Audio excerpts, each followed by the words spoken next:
Halo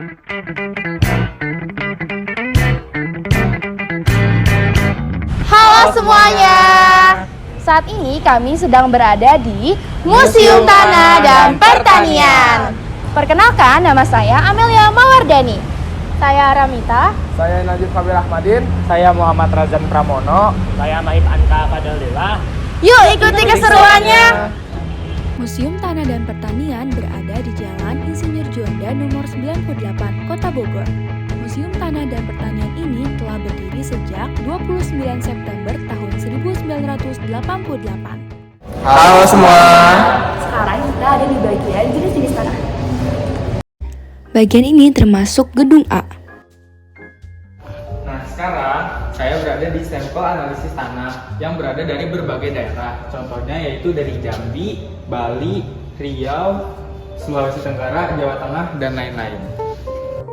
Menariknya, di bagian ini kita juga bisa merasakan tanah gambut loh. Yuk simak penjelasannya.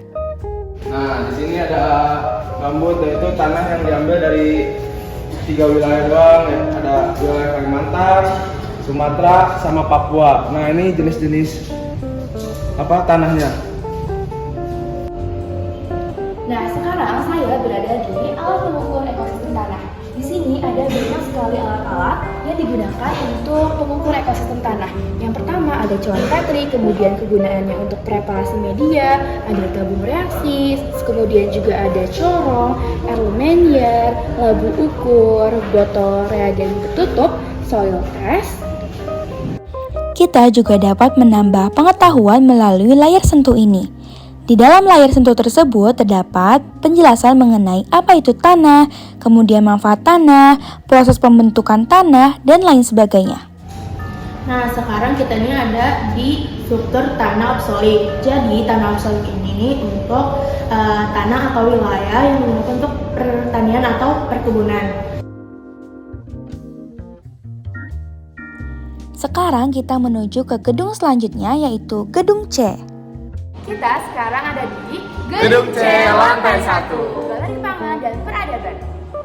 Di lantai ini kita bisa melihat berbagai pangan khas Indonesia.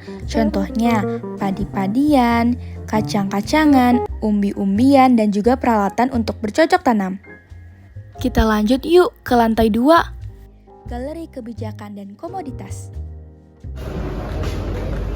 Di bagian ini kita bisa melihat berbagai kopi-kopian khas Indonesia. Perlu kita ketahui juga bahwa Indonesia merupakan negara penghasil kopi yang terbesar juga di dunia. Nah, kopi ini sangat menarik perhatian dari warga-warga asing, sehingga itulah alasan mengapa Indonesia juga dijajah karena bangsa asing ingin mengambil rempah-rempah, salah satunya kopi juga. Nah, sekarang kita ada di tempat rempah-rempah.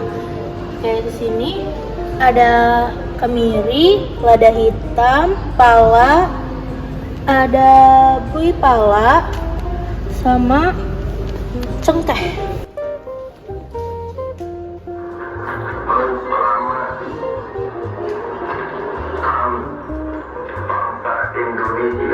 Pos beras pertama melalui diplomasi beras pada tanggal 18 Mei 1946 yang dimana Indonesia melakukan perundingan dengan India, yang dimana Indonesia akan memberikan 500.000 ton beras kepada India, sementara India akan melakukan pengakuan de facto kepada Republik Indonesia.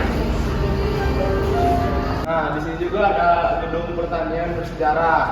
Nah, contohnya itu ada sekarang dulu ini Sekolah Kedokteran Hewan Hindia dan sekarang menjadi Fakultas Kedokteran Hewan di IPB. Indonesia termasuk negara agraris, di mana kebanyakan profesi penduduknya yaitu sebagai petani. Di sini ada contoh-contoh seseorang yang pemetik teh dari Serikat Pertanian Hindia Belanda di pantai timur Sumatera.